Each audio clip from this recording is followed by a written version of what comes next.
akan mengkisahkan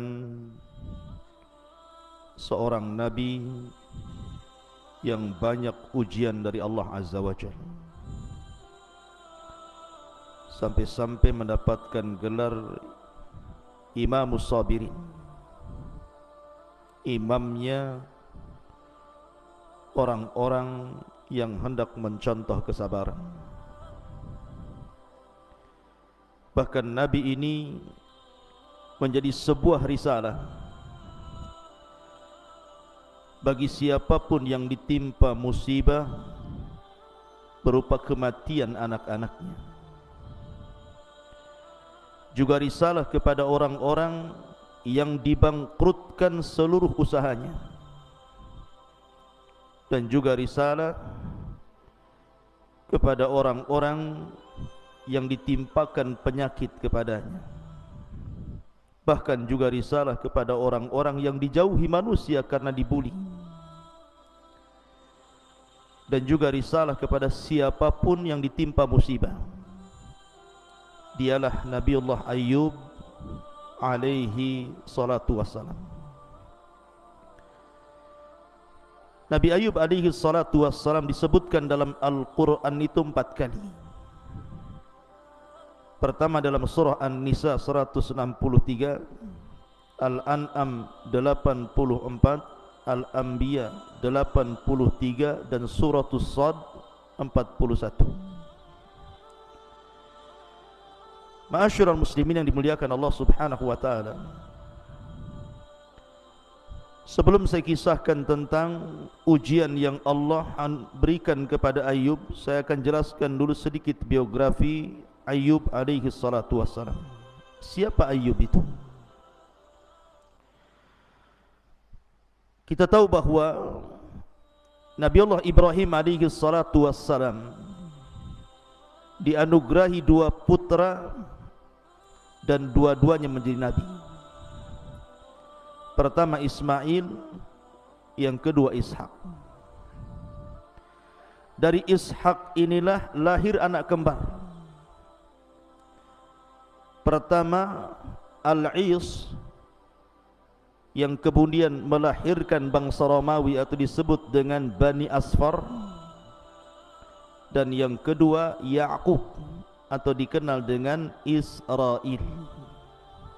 Jadi Is itu melahirkan orang-orang Romawi. Kalau hari ini kita sebut Romawi berarti Nasrani Eropa. Tetapi Ya'qub Israel, sehingga turunannya disebut Bani Israel. Lah Nabi Allah Ayyub alaihi salatu wassalam ini keturunan bangsa Romawi, karena nasabnya sampai kepada Al-Is ibn Ishaq ibn Ibrahim alaihi salatu wassalam. Dan itu yang masyhur disebutkan oleh para ulama. Sebenarnya kisah Nabi Ayyub itu masyhur, terutama muamalah beliau dengan istrinya, dan bagaimana kesabaran istrinya ketika merawat Ayyub ketika sakit. Anehnya Al-Quran tidak menceritakan. Al-Quran itu hanya menceritakan secara global saja tentang kisah Nabi Ayyub. Justru hadis-hadis Nabi SAW yang banyak menceritakan tentang kisah Nabiullah Ayyub alaihi salatu wassalam. Ada yang mengatakan bahwa Nabi Ayyub alaihi salatu wassalam diutus ke sebuah tempat sebelah utara Suriah. Daerahnya disebut Huran. Disitulah Nabi Ayyub alaihi salatu wassalam hidup di negeri Rum. Ada yang mengatakan tempatnya disebut Basina, bagian daripada Huran Suriah. Disitulah Ayyub diutus oleh Allah Azza wa Jalla untuk mendakwahkan tauhid. Baik, kita akan baca beberapa ayat Al-Quran tentang kisah Ayyub ini. Pertama, surah Al-Anbiya 84. Wa wahabna lahu Ishaq wa Ya'qub kullan hadaina wa Nuhan hadaina min qablu wa min dzurriyyatihi Dawud wa Sulaiman wa Ayyub wa Yusuf wa Musa wa Haruna wa kadzalika nazzil muhsinin. Dan kami anugerahkan kepada Ishak dan juga Yakub kepadanya. Kepada masing-masing telah kami berikan petunjuk, dan sebelum itu kami telah memberikan petunjuk kepada Nuh dan kepada sebagian dari keturunannya Ibrahim. Siapa turunan Ibrahim? Daud, Sulaiman, Ayyub, Yusuf, Musa dan Harun. Dari sini menunjukkan bahwa Ayyub nasabnya sampai kepada Ibrahim, artinya dia keturunan Ibrahim. Karena dhamir itu pasti, kalau antum belajar bahasa Arab kan, kembali yang terdekat, bukan kembali yang terjauh. Tidak kembali kepada Nuh, tapi kembali kepada Ibrahim. Dan tadi saya sudah katakan bahwa nasab Ayyub itu kalau disebutkan oleh para ulama, Ayyub ibn Musi, ibn Zarah, ibn Is, ibn Ishaq, ibn Ibrahim. Itu diantara nasab yang disebutkan para ulama sejarah. Kemudian Allah Subhanahu wa taala mengatakan dalam surah An-Nisa ayat 163, Inna auhayna ilaika kama auhayna ila Nuhin wan nabiyyina min ba'di wa auhayna ila Ibrahim wa Ismail wa Ishaq wa Yaqub wal asbat wa Isa wa Ayyub wa Yunus wa Harun wa Sulaiman wa atayna Dawuda zabura. Sesungguhnya kami wahyukan kepadamu ya Muhammad sebagaimana kami wahyukan kepada Nuh dan nabi-nabi setelahnya. Dan kami telah wahyukan pula kepada Ibrahim, Ismail, Ishak, Yaqub dan cucunya. Kemudian Isa dan Ayyub. Kemudian Yunus, Harun, Sulaiman. Dan kami telah berikan kitab Zabur kepada Daud. Dari sini menunjukkan bahwa Ayyub seorang nabi, karena diwahyukan kepadanya wahyu dari Allah Subhanahu wa taala. Tapi kisah Ayyub itu terangkum dalam 2 ayat setelahnya. Pertama Al-Anbiya 83 sampai 84. Kemudian yang kedua surah Shad 41 sampai 44. Inilah kisah rangkuman Ayyub dalam Al-Qur'an. Pertama surah Al-Anbiya ayat 83 84, Allah mengatakan wa Ayyuba idnada rabbahu anni massaniyadh-dhurr wa anta arhamur rahimin fastajabna lahu fakashafna ma bihi min dhurrin wa atainahu ahlahu wa mithlahum ma'ahum rahmatan min indina wa dzikra lil abidin. Maka kami pun memperkenankan seruan Ayyub, lalu kami lenyapkan penyakit yang ada padanya. Kata-kata ini sebelumnya Allah Subhanahu wa taala menceritakan tentang kisah Ayyub, doanya Ayyub. Wa Ayyuba idnada rabbahu, dan Ayyub ketika berdoa kepada Rabbnya, anni massaniyadh-dhurr, sesungguhnya telah menimpaku adh-dhurr, sebuah madarat. Wa anta arhamur rahimin, dan engkau ya Rabb adalah zat yang maha penyayang dari seluruh hamba-hambamu yang penyayang. Kemudian dari sini Allah mengatakan, maka kami pun memperkenankan seruannya, lalu kami lenyapkan penyakit yang ada padanya, dan kami kembalikan keluarga kepadanya, dan kami lipat gandakan bilangan mereka sebagai suatu rahmat dari sisi kami, dan untuk menjadikan peringatan bagi semua yang menyembah Allah Azza wa Jalla. Kisahnya begini ikhwan, Nabi Ayyub alaihi salatu wassalam adalah nabi yang kaya, kaya raya, luar biasa kekayaannya. Bahkan diberikan oleh Allah Subhanahu wa taala kebun yang sangat luas dengan hasil yang luar biasa. Belum lagi Allah Subhanahu wa taala anugerahkan peternakan yang sangat banyak, mulai daripada unta, sapi sampai kepada kambing. Dan Allah Subhanahu wa taala anugerahkan kepada Ayub anak-anak yang banyak, baik laki-laki ataupun perempuan. Pokoknya nikmat yang tidak Allah berikan melebihi Ayub di zamannya. Dan itulah cita-cita manusia kan.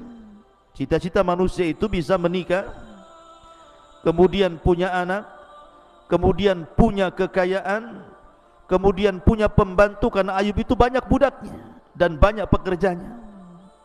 Itulah anugerah yang Allah Subhanahu wa taala anugerahkan kepada Ayub alaihi salatu wassalam.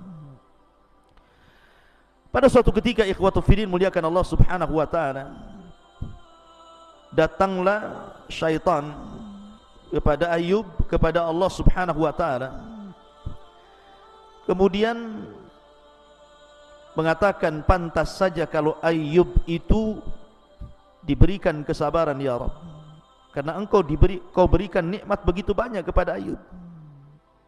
Kau berikan kekayaan yang melimpah, kau berikan anak-anak yang sukses, kesehatan, istri yang sabar, dan begitu seterusnya. Coba kalau seandainya kau uji Ayub, belum tentu Ayub sesabar itu.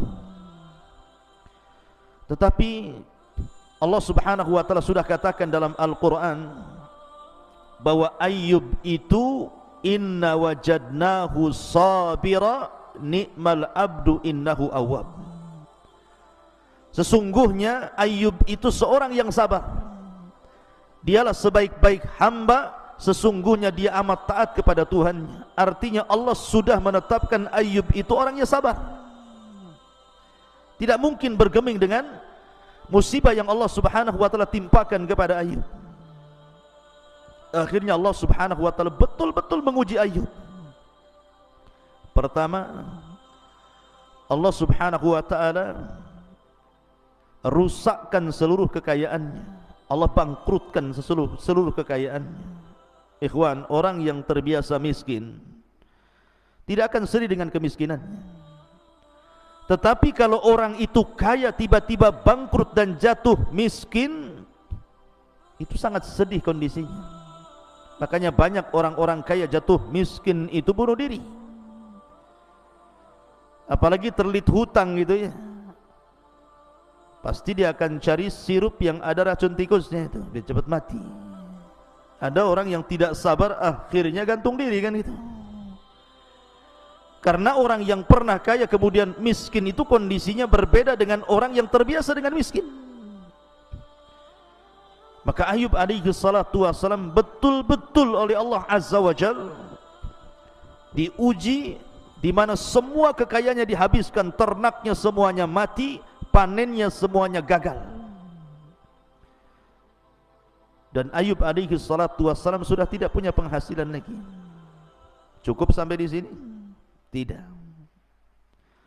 Nabi Ayub alaihi salatu wassalam setelah diuji seluruh kekayaannya habis, tiba-tiba Allah Subhanahu wa taala uji dengan ujian yang lainnya. Seluruh anak Ayub meninggal dunia.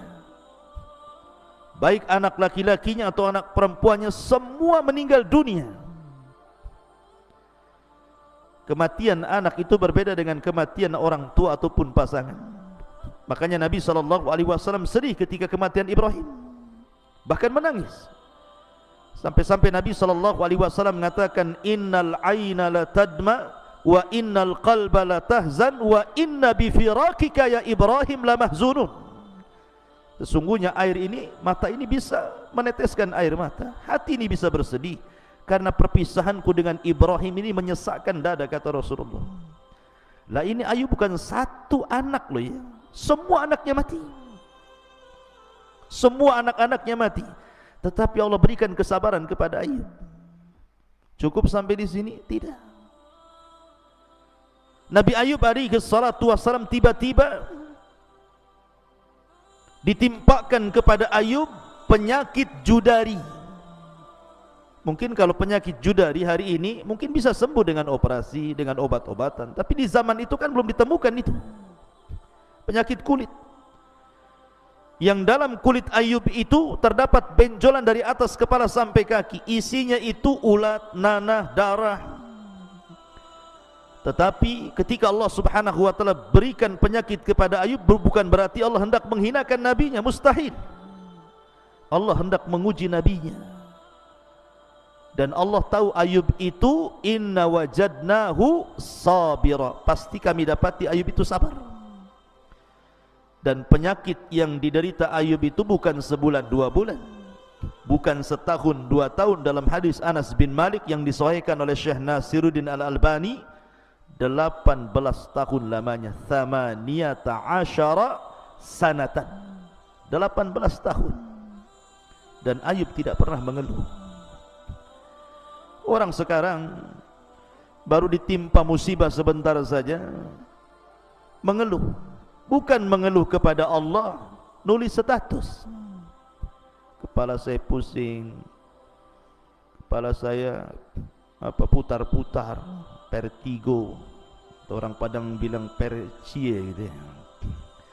Jadi Nabi Ayub itu 18 tahun itu luar biasa tuh. Bayangkan ditimpa musibah, 18 tahun itu bukan sebentar. Tapi tidak keluar dari lisan Ayub, beliau menolak takdir Allah. Kenapa saya sakit? Tidak seperti orang sekarang gitu ya. Kenapa saya miskin? Kenapa enggak orang itu saja miskin? Kenapa saya enggak orang itu saja yang sakit gitu? Kenapa asik saya terus gitu? Tidak. Ayub tidak pernah mengeluh kesah. Cukup sampai di sini ujian Ayub? Rupanya tidak. Ditimpa penyakit yang lama 18 tahun tidak kunjung sembuh. Semua manusia yang dulu mendekati Ayub semua menjauh Ayub, baik orang yang dekat ataupun yang jauh, semua menjauhi Ayub. Yang tersisa cuma 3 orang, istrinya yang sabar, kemudian 2 temannya, yang lainnya tidak berani datang kepada Ayub karena takut tertular penyakitnya. Cukup sampai di sini?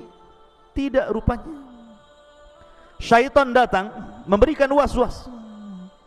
Sebagaimana Nabi Adam alaihi salatu wassalam keluar dari sorga karena was-was syaitan, setan datang kepada Ayub memberikan was-was. Ayub, kau seorang nabi loh, kau seorang nabi. Kenapa Allah subhanahu wa ta'ala berikan penyakit begitu lama? Jangan-jangan Allah sudah tidak sayang lagi sama kamu, katanya. Jangan-jangan Allah sedang mengadab kamu. Diberikan was-was supaya Ayub menolak takdir. Tapi Ayub ini sabar. Coba musibah-musibah ini kalau dikumpulkan kepada seseorang di zaman sekarang, bisa mati berdiri itu. Hartanya habis, anaknya semua mati, diberikan penyakit, manusia menjauh, setan datang memberikan was-was gitu. Enggak ada orang selamat kecuali Ayub alaihi salatu wassalam. Makanya dia disebut Imamus Sabirin.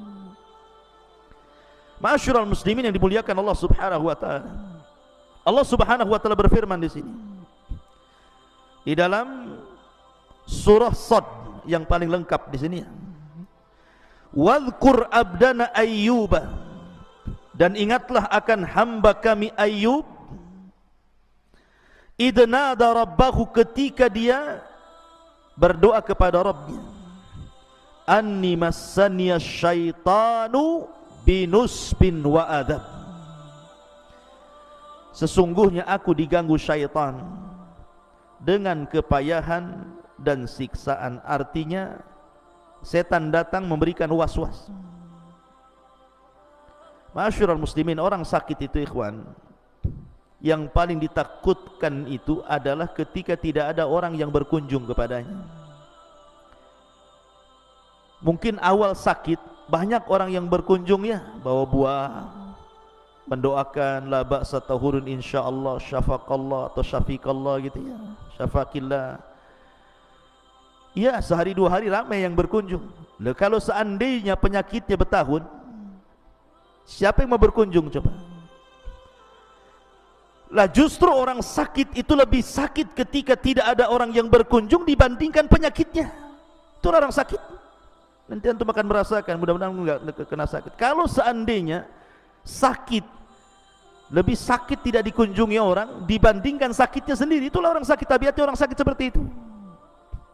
Lah Ayub itu seperti itu, dijauhi dan diganggu syaitan.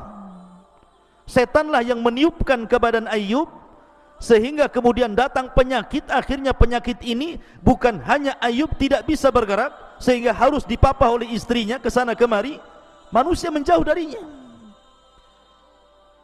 Ma'asyiral muslimin yang dimuliakan Allah Azza wa Jalla, sampai-sampai ketika syaitan tidak bisa menggoda Ayub, dia datang kepada istrinya, disuruh agar istrinya ini memaksa Ayub berdoa kepada Allah. Dia datang kepada Ayub istrinya dan mengatakan, ya Ayub, anta nabiullah, wahai Ayub, kau ini nabi Allah. Lau da'auta rabbaka fa innahu sayastajibu lak. Ya Ayub, kalau engkau berdoa kepada Allah, mintalah kesembuhan, mintalah agar kekayaannya dibalikan, mintalah agar keturunan kita kemudian dianugerahkan. Engkau kan seorang nabi, istrinya yang memaksa. Tapi lihat jawaban Ayub. Dia tidak terpengaruh dengan ucapan istrinya. Dia hanya berfikir dan mengatakan kepada istrinya, baik, sudah berapa lama Allah berikan anugerah nikmat kepadaku dan kepadamu selama kami berumah tangga ini? Berapa tahun? Wa nahnu fi mu'afan, dan kami diberikan kesehatan dan kemakmuran hidup berapa tahun coba? Kata istrinya mengatakan, sab'ina sanatan. Dalam riwayat thamanina sanatan, 70 tahun wahai suamiku. Dalam riwayat 80 tahun wahai suamiku. Kemudian kata Ayub, lalu sudah berapa lama Allah uji saya? Uji kita ini sudah berapa lama? 18 tahun wahai suamiku. Kata Nabi Ayub, imbang tidak tuh? Allah sudah menganugerahkan harta, kenikmatan, kesehatan dan nikmat-nikmat yang lain selama 80 tahun atau 70 tahun, sementara Allah baru menguji 18 tahun. Tidak imbang. Biarkan ujian ini sebagaimana Allah berikan nikmat kepada kita. Tunggu sampai 80 tahun baru imbang. Ya. Lihat jawaban Nabi Ayub. Tidak terpengaruh dengan istrinya. Tetap dia orang yang sabar. Sampai-sampai ikhwatu fiddin, Nabi Ayub itu diuji dengan sakit itu tidak bisa bergerak dia. Kakinya pun tidak bisa bergerak. Sampai-sampai kalau dia ke kamar mandi itu digendong sama istrinya. Makanya antum nanti cari istri yang sayang dengan antum. Jangan pula ada uang abang sayang gitu ya. Tak ada uang ku tendang kau katanya. Bukan begitu. Karena banyak orang-orang di zaman sekarang yang istri-istri itu tidak punya akidah, tidak punya akhlak dan adab. Ketika suaminya sakit minta cerai pula dia. Su'ul adab. Lihat istri Ayub ini contoh dari seluruh istri-istri dunia. Dia tetap merawat Ayub. Kenapa? Al jaza min jinsil amal. Jazaul ihsan ilal ihsan. Balasan yang baik itu diberikan dengan kebaikan. Istrinya tahu dia sudah hidup kaya dengan Ayub, diberikan kesehatan, kemakmuran, senang 80 tahun lamanya. Sehingga ketika suaminya sakit, dia teringat dengan kebaikan Ayub, dia tidak mau meninggalkan Ayub. Dia rawat Ayub itu luar biasa. Bahkan yang mencari nafkah selama 18 tahun itu istrinya. Dan kata para ulama, ketika seorang suami sakit kemudian istri mencari nafkah, maka istri dapat 2 pahala. Pertama, pahala berbakti kepada suami. Yang kedua, pahala sedekah kepada suaminya. Tapi di zaman sekarang aneh, istrinya suruh kerja, suaminya tak sakit. Suaminya yang cuci piring, yang ngepel, nyusuin anak, kayak punya susu saja dia. Ya. Jadi boleh istri mencari kerja di luar kalau kondisinya seperti Ayub, sakit, terpaksa. Dan itu lebih sakit bagi manusia. Kan lebih sakit tuh. Penyakitnya mungkin tidak seberapa sakit, tapi lebih sakit ketika bagi seorang suami yang berakal ya, maksudnya bagi seorang suami yang berakal ya, bukan suami yang gila ya. Bagi suami yang berakal itu lebih sakit ketika yang mencari nafkah itu istrinya. Harusnya seperti itu. Jadi Ayub itu sudah sakit, makin sakit lagi. Karena seharian tidak melihat istrinya. Kadang-kadang kan dia butuh sesuatu karena istrinya harus keluar. Harus mencari nafkah, menjadi pembantu, mencucikan piring, mencucikan pakaian, memasakkan, kemudian dapat upah makanan, baru pulang dikasih makan suaminya gitu ya. Itu lebih sakit lagi bagi suami yang berakal ketika istri yang harus mencari kerja sementara dia tidak bisa apa-apa.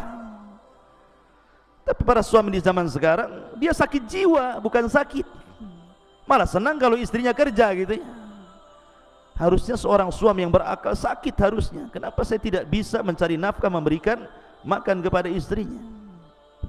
Ma'asyiral muslimin yang dimuliakan Allah Azza wa Jalla. Sampai suatu ketika kan istrinya nyamar itu. Kenapa istrinya nyamar?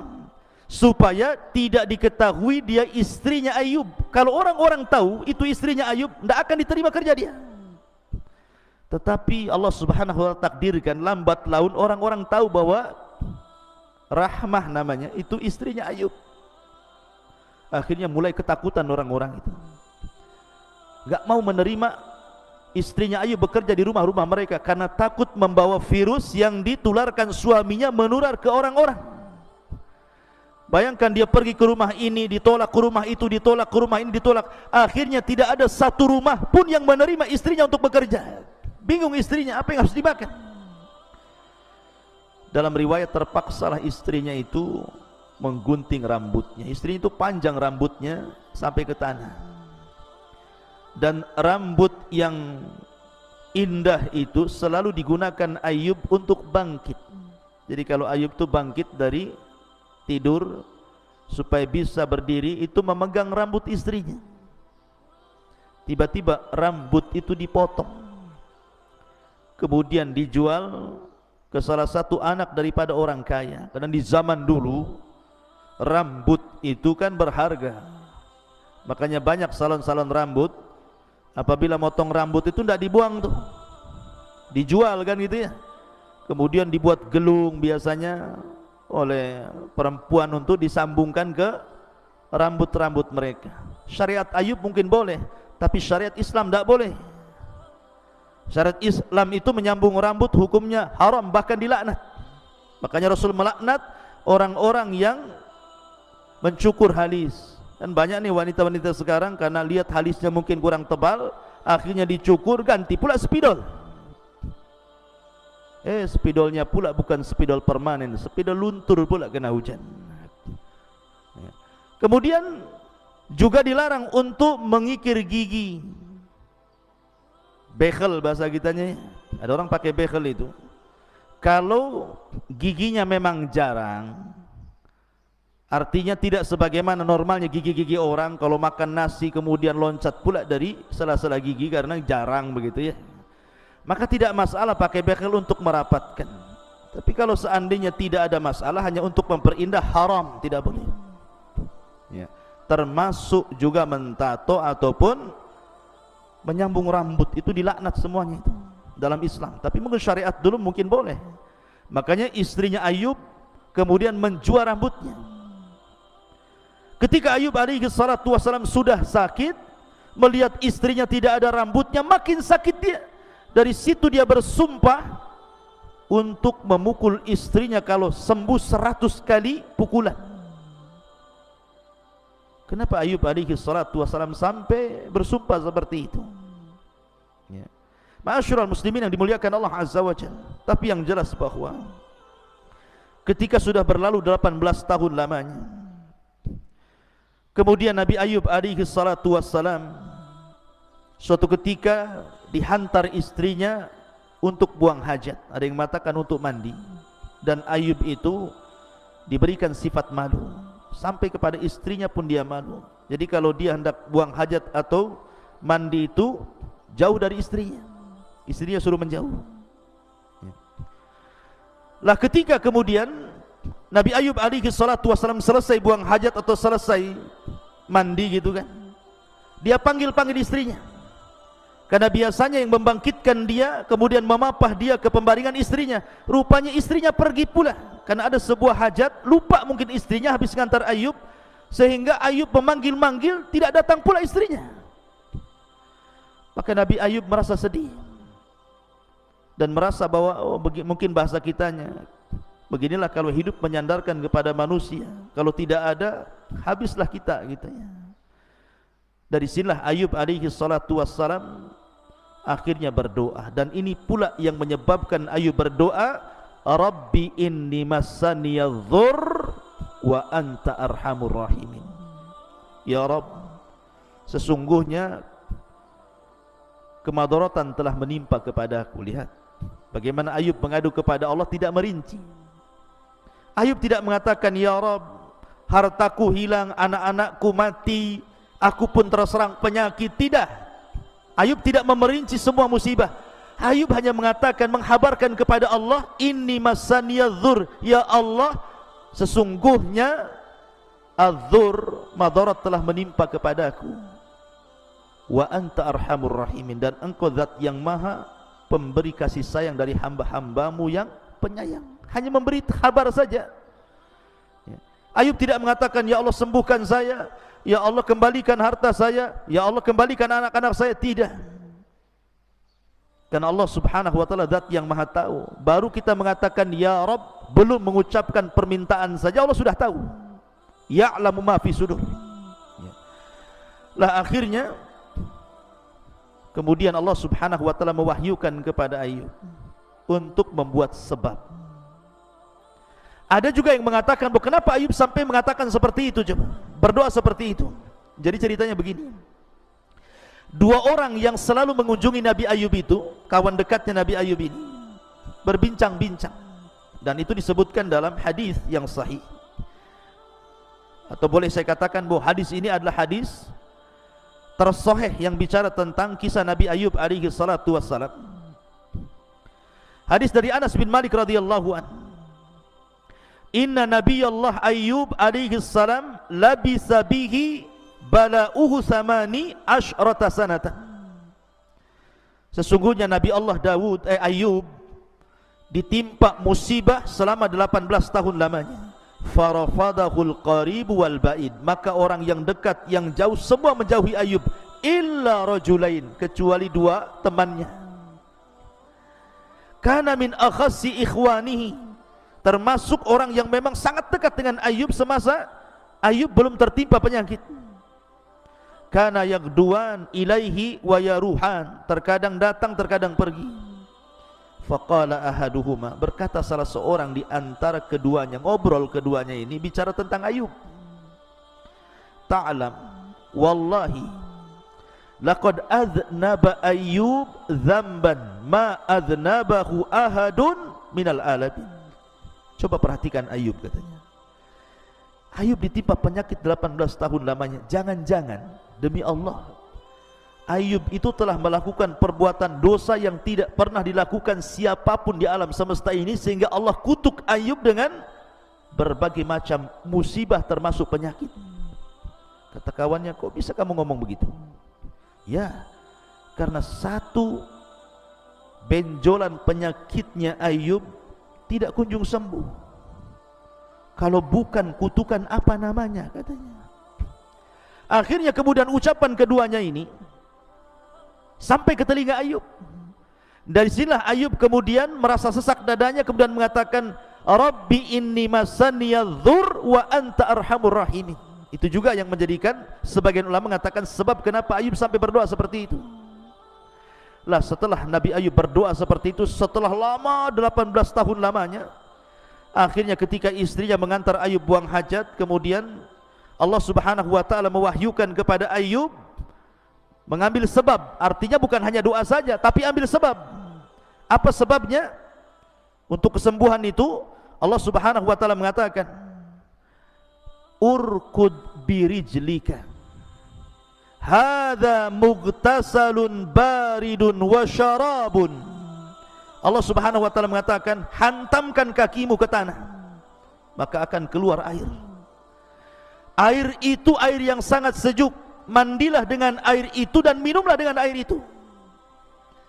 Jadi Ayub alaihi salatu wassalam diajarkan oleh Allah, doa itu tidak cukup, harus mengambil sebab. Dia sudah berdoa, Rabbi inni massaniya dzur wa anta arhamur rahimin. Kemudian Allah ajarkan sebab, karena selama ini Ayub kan tidak bisa bergerak badannya. Maka coba gerakkan kakimu, pukulkan ke tanah. Maka Ayub kemudian menggerakkan kakinya, kemudian memukulkan tanah. Tiba-tiba keluar mata air. Air itu sangat dingin. Dan Allah katakan, mandi kau dari situ, minum dari situ. Subhanallah. Akhirnya dia mandi dari situ, minum dari situ. Dan Allah takdirkan, fastajabna lahu. Allah anugerahkan kepada Ayub, Allah ijabah doanya, semua sembuh penyakitnya. Kulitnya menjadi indah, wajahnya menjadi muda gitu ya. Kayak air ajaib gitu ya. Pokoknya sembuh total. Bahkan lebih muda daripada sebelumnya.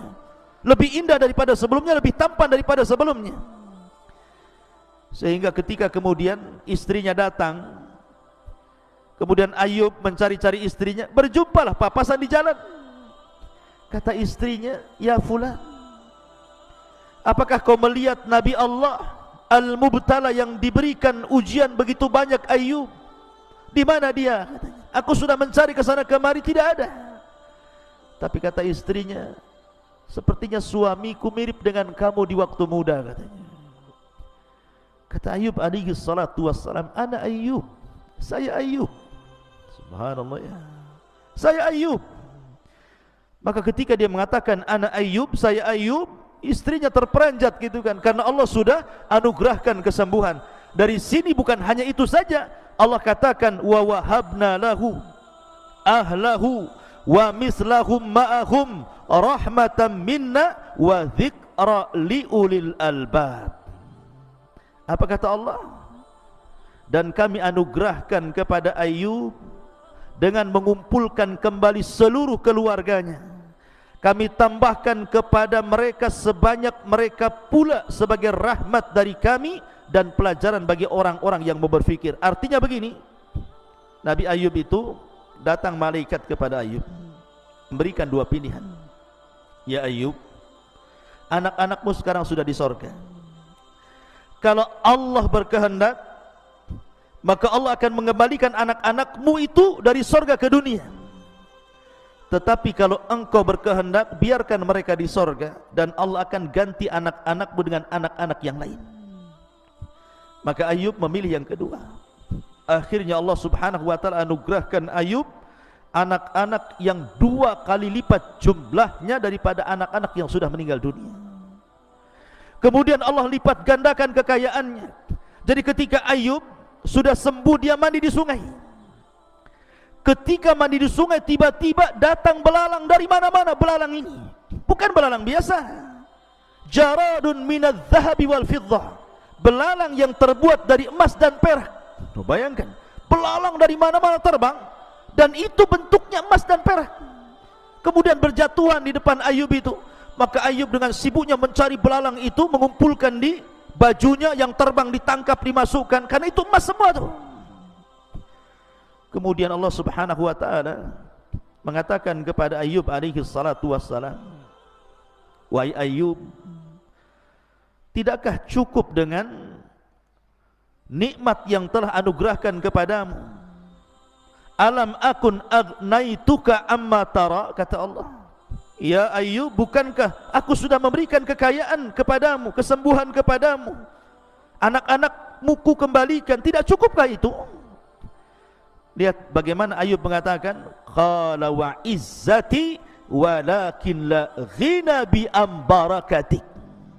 Ayub mengatakan, tentu ya Rabb, demi kemuliaan, tetapi aku tidak pernah merasa puas dengan berkah darimu ya Rabb. Dan Nabi Ayub hanya mencari berkah di situ dari Allah Azza wa Jalla. Akhirnya kemudian lumbung padinya penuh dengan belalang emas. Akhirnya dengan belalang emas itu dia beli kebun lagi, beli benih lagi, beri ternak lagi gitu ya. Akhirnya kaya lagi, dan Allah lipatkan 2 kali lipat kekayaannya, 2 kali lipat anak-anaknya, dan istrinya Allah mudahkan lagi. Oh, kan enak tuh. Bukan cari istri muda, Allah mudahkan lagi. Sekarang kan gitu ya. Udah kaya, istri tua yang ditinggal, cari pula istri muda. Jadi Allah mudahkan lagi istrinya, dan itu nikmat dari Allah subhanahu wa ta'ala. Subhanallah ikhwan. Dari sini Akhirnya Ayub teringat dengan sumpahnya. Dia kan sudah bersumpah tuh. Waktu istrinya menggunting rambutnya, kemudian dia marah bersumpah, kalau ku sembuh, ku pukul kau dengan kayu 100 kali, dengan rotan 100 kali. Ayub teringat dengan kebaikan istrinya, bagaimana istrinya merawat dia, bagaimana istrinya kesana kemari yang mencari nafkah dan memberi makan kepadanya. Dia teringat, tidak mungkin saya pukul 100 kali, sudah terlampau baik dia kepadaku. Dari situ akhirnya Ayub alaihi salatu berdoa kepada Allah, bagaimana ini ya Rabb? Maka Allah subhanahu wa ta'ala berfirman, memberikan cara kepada Ayub alaihi salatu wassalam. Apa kata Allah? Wa khud biyadika dhigsan fadrib bihi wala tahnath. Ambillah dengan tanganmu seikat rumput. Ambil rumput 1, 2, 3 sampai 100 rumput itu, kemudian diikat. Kemudian pukullah dengan itu 1 kali. Berarti sudah 100 pukulan kan, karena sudah ada 100 rumput di situ. Jadi sekali pukulan sudah mewakili 100 kali rotan gitu ya. Dan janganlah kamu melanggar sumpah. Kenapa Allah mengatakan jangan melanggar sumpah? Salah satu akhlak Nabi Ayub itu ikhwan, kalau dia ke pasar, gitu kan, kemudian di pasar ada orang yang bertengkar, kemudian masing-masing mengatakan wallahi wallahi, kan biasa orang bertengkar itu kan suka sumpah tuh, orang pasar biasa bersumpah-sumpah itu, wallahi wallahi. Maka Ayub alaihi salatu wassalam kalau pulang, maka dia akan membayarkan kafarah sumpah-sumpah mereka itu. Karena Ayub tidak mau ada yang bersumpah karena Allah untuk kebatilan. Makanya kemudian dia suka membayarkan kafarah orang yang bersumpah. Itu salah satu akhlaknya Ayub. Makanya Allah mengatakan wala tahnas. Ya.